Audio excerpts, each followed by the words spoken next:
Joining me today is Courtney Hammonds, whose company, A Magical Affair, is a very unique event planning company.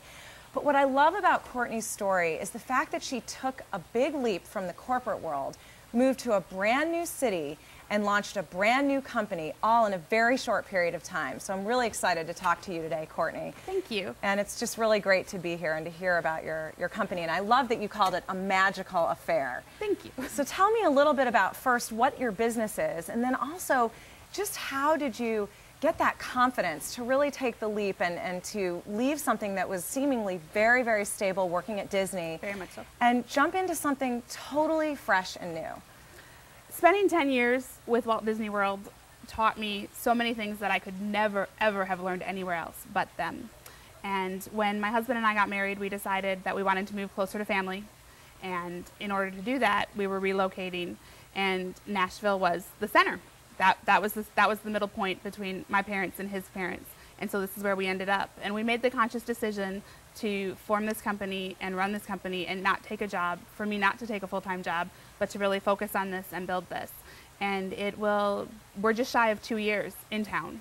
So tell me, now you were working at Disney before, Yes. and tell me what you were doing at Disney before you started A Magical Affair. I was a wedding and event manager, so we did anything from 7 to 21 weddings a day, 365 days a year, to corporate Wow. events for Coca-Cola, to other events, press events when we launched Mission Space and the new fireworks display down there.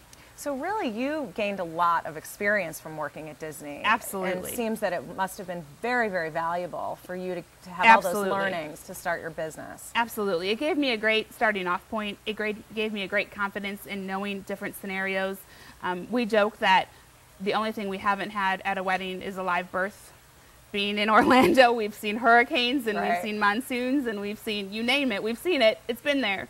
So, Well, you're like so many women who I think are dreaming about leaving the corporate world, but yet not to discredit the corporate experience and really giving us so many tools to take that next step. And I think that that's a really important value that you gain.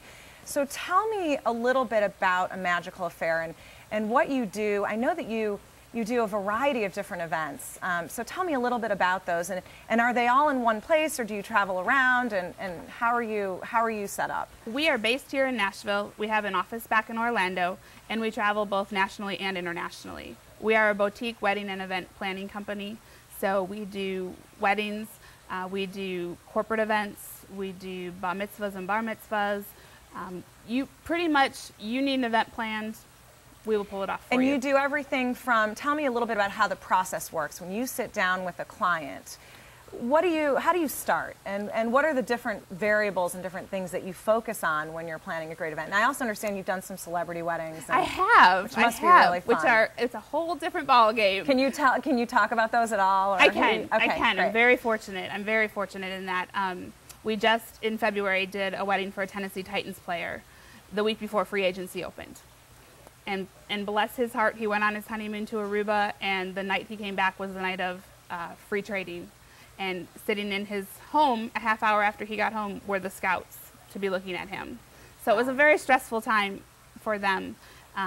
But it really runs the gamut. When we start planning an event, I want to hear their vision. I want to hear what they're looking for. You know, I'm married and I have my own corporate events. This isn't my event. This is yours.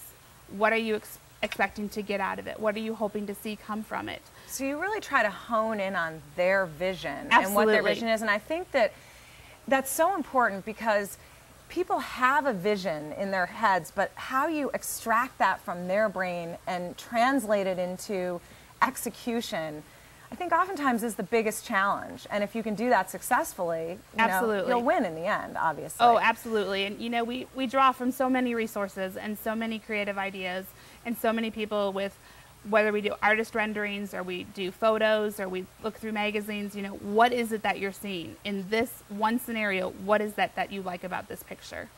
So tell me, what in your mind has been the most challenging part of launching and growing this business? You've obviously been very, very successful in a short period of time. But I'm sure there have been some late nights and some... Many tears. Yeah. I didn't know how well connected I was until I moved. I had no idea what it was to be in a new city and truly know no one and truly have to go knocking on doors. When I left the Disney company and founded my company in Orlando, I was still well connected. I had still been writing for their local wedding magazines. I had still been doing things in the social circle in Orlando that vendors knew me. And here I come to Nashville in the height of the wedding planner craze, with all of the TV shows and everyone wanting to be a wedding planner.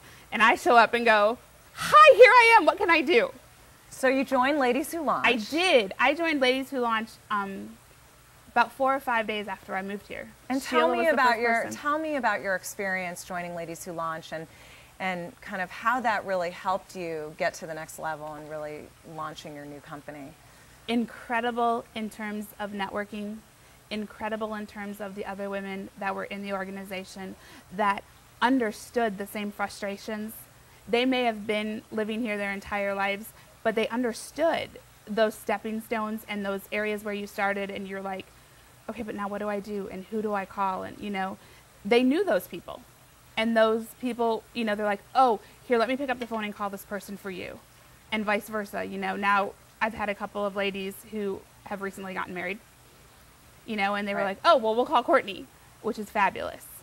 So, I mean, really, you were able to leverage not only a network of women for potential customers, but really a network of women who were supportive and could sort of validate what you were going through at the time. And I think that it's so important that we as women, I mean, you talked a lot about you didn't know how connected you were until you moved. But I feel that we as women really value connectivity and feeling that sense of connectedness. And ironically, when we start companies, we're often very isolated. We're in an upstairs room somewhere, yes, or in our basements or wherever we are. And you know, we lose sight of the fact that we really need that energy and those connections to thrive and to move forward. And I think that becoming part of Ladies Who Launch just expedites the process. Absolutely. When I found out that I was doing a Tennessee Titans wedding, I was on Ladies Who Launch, just, you know, looking around. And ironically enough, there's a expert wedding writer who belongs to Ladies Who Launch, and she's based out of New York. And I emailed her on a whim and said, hi, I'm with Ladies Who Launch, and I'm doing this wedding, and my bride's dream is to be in a magazine. That's her dream. That's all she wants.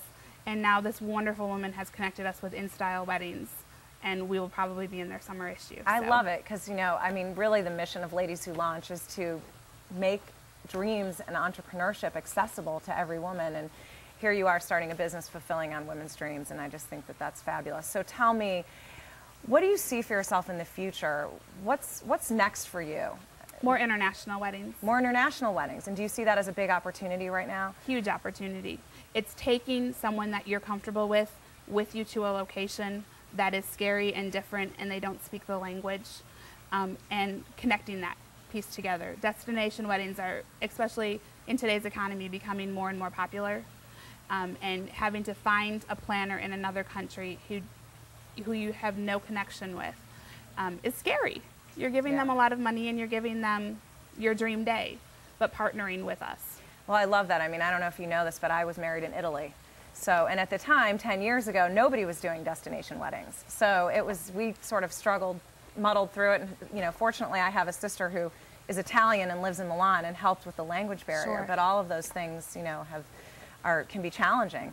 What would you say is the most fun part of your job and your work on a day-to-day basis? On the wedding side, it's watching a bride or a mother walk into a room and see their day come to fruition. And it's hearing the little things during the day. It's hearing the father of the bride go, this room's so much prettier than I thought, or you're so much prettier than I thought. And for a corporate event, it's seeing them succeed, getting the donations that they needed. We do a lot of nonprofit work and we do a lot of charity work in doing their fundraisers, and it's seeing them reach those goals so that they can carry on with what they're doing. Well, that's great. I think that those moments are so precious, and to be able to really enjoy them when they happen is great. And you get to do that on an almost daily basis. Daily basis. So, well, thank you so much, Courtney. Thank you. I really appreciate your talking with us today. Thank you.